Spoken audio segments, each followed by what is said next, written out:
Un tren reduce uniformemente su velocidad de 12 metros por segundo a 8 metros por segundo en una distancia de 100 metros. Determinar su aceleración y determinar la distancia que cubrirá hasta el punto final. En nuestra tabla de datos ponemos nuestros datos como velocidad inicial, que es 12 metros por segundo, velocidad final, que es 8 metros por segundo, y delta x, que es la distancia que tarda en ir de 12 metros por segundo a 8 metros por segundo. En primera instancia nos pide averiguar la aceleración y luego nos pide averiguar a qué distancia llega en el momento de frenado, es decir, qué distancia recorre cuando llega a una velocidad de 0 metros por segundo con la aceleración averiguada en el punto 1. Planteamos un esquema de un sistema de referencia. La velocidad la vamos a poner en el mismo sentido que nuestro sistema de referencia, es decir, nos va a quedar como positiva. Y el 0 lo vamos a poner donde la velocidad es de 12 metros por segundo. Entonces la velocidad inicial se encuentra en la posición inicial y es de 12 metros por segundo. La velocidad final es de 8 metros por segundo y se encuentra a 100 metros de distancia. Luego vamos a tener una posición final donde la velocidad es de 0 metros por segundo. Vamos con el primer caso. Este ejercicio es un poco más trabajoso. Tenemos la velocidad final, tenemos la velocidad inicial, no tenemos cuánto vale la aceleración y no tenemos el delta de tiempo en el que transcurre estos 100 metros. Vamos con la segunda ecuación de movimiento. Tenemos la posición final, sería de 100 metros. Tenemos la posición inicial, sería de 0 metros. Tenemos la velocidad inicial, no tenemos el tiempo. No tenemos la aceleración y bueno, el delta tiempo al cuadrado es el mismo que teníamos antes. Entonces tenemos un sistema de dos ecuaciones con dos incógnitas. Lo que vamos a hacer para averiguar estos datos que nos faltan es despejar aceleración de la primera ecuación y reemplazarla en la segunda ecuación. Entonces la vamos a despejar y vamos a meter aceleración en la segunda ecuación. Si despejamos aceleración, nos queda que la aceleración es igual a la velocidad final menos la velocidad inicial sobre el tiempo. Tenemos la velocidad final, tenemos la velocidad inicial, no tenemos el tiempo. Bueno, esto que acabamos de despejar lo vamos a reemplazar en nuestra incógnita A. Nos termina quedando que la posición final va a ser igual a la posición inicial, que ni la escribimos porque sabemos que vale 0, más la velocidad inicial por el tiempo, más un medio de la aceleración, que es lo que acabamos de averiguar, por el tiempo elevado al cuadrado. Bueno, tiempo dividido tiempo nos da 1. Entonces nos termina quedando que la posición final va a ser igual a la velocidad inicial por el tiempo más un medio de la velocidad final menos la velocidad inicial por el tiempo. Nosotros de acá tenemos que despejar tiempo. Es nuestra única incógnita, es lo que no sabemos. Lo que vamos a hacer entonces va a ser sacar factor común tiempo y luego despejarlo. Una vez que tenemos que tiempo por velocidad inicial en un primer término y un medio de la velocidad final menos la velocidad inicial en el otro, despejamos tiempo. Y luego tenemos que el tiempo va a ser igual a la posición final dividido la velocidad inicial más un medio de la velocidad final menos la velocidad inicial. Nos queda que la posición final es de 100 metros.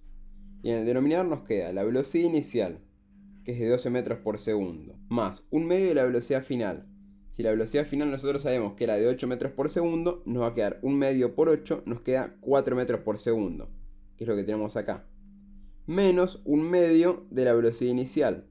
La velocidad inicial era 12 metros por segundo. Por menos un medio nos queda menos 6 metros por segundo.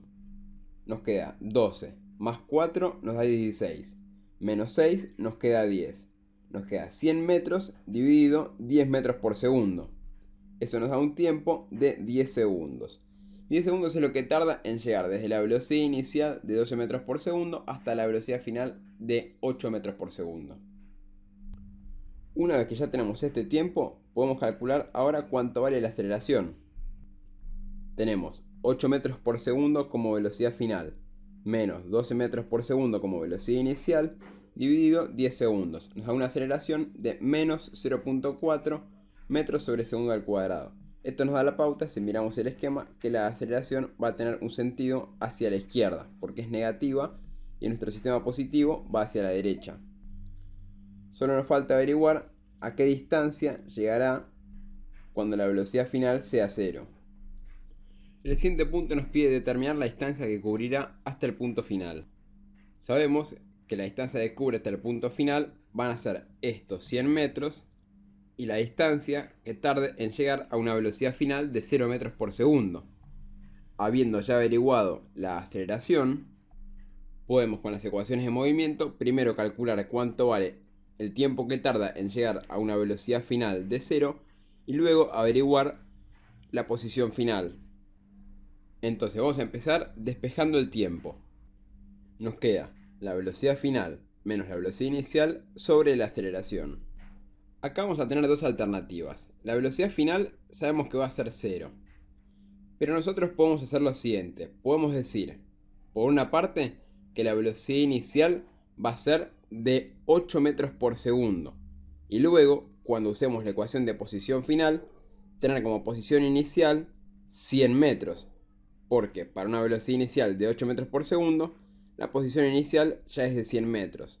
La otra cosa que podemos hacer es plantear que la velocidad inicial es de 12 metros por segundo. Entonces nuestra posición inicial va a ser 0 y se nos van a simplificar los cálculos. Menos 12 metros por segundo dividido 0.4 metros sobre segundo al cuadrado nos da un total de 30 segundos. Es decir, 30 segundos es lo que tarda entre que se encuentra yendo a 12 metros por segundo desde el 0 en frenar completamente. Vamos a nuestra ecuación de posición final y vamos a tener que la posición final va a ser igual a 0, que es la posición inicial, más la velocidad inicial, que es de 12 metros sobre segundo, por el tiempo, que es de 30 segundos, más un medio de la aceleración, que es de menos 0.4 metros sobre segundo al cuadrado, por el tiempo, que es de 30 segundos, elevado al cuadrado. Realizamos las cuentas y nos queda 360 metros menos 180. Esto nos da un total de 180 metros. Estos 180 metros son desde el punto en el que el auto se encuentra a 12 metros por segundo en el 0 del sistema de referencia.